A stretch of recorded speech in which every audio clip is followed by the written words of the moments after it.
This would have been 16. It's kind of disappointing for us because we've never missed a year, even COVID, but 2 hurricanes kind of took us out. We had to let all the artists go, and that was kind of hard for us. Actually, the reality hit us 2 weeks ago because we were scheduled to start November 7th.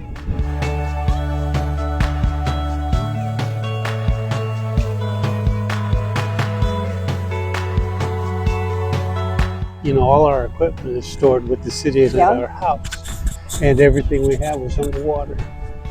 Our beach tractors, our pumps, everything we need to run this event was underwater. All of our so we've had to power cords, put everything out on the street. We got to rebuild next year from scratch.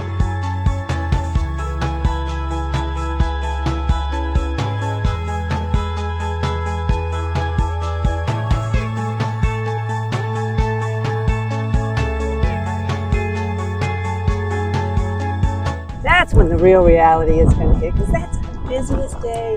The businesses, we feel so bad for the businesses that they're going to miss out. They wait for it all year. Every business on Treasure Island waits for Sanding Ovations. It's a big financial kick for the community right before Christmas.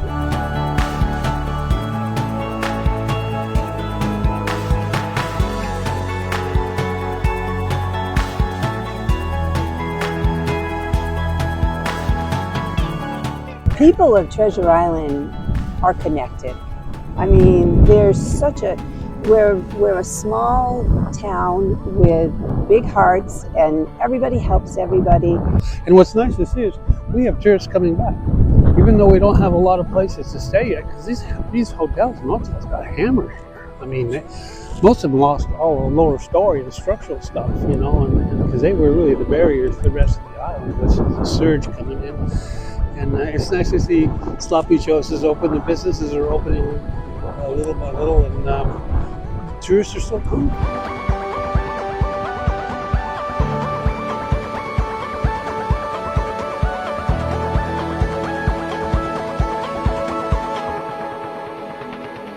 We will come back bigger. There's bigger and better and stronger.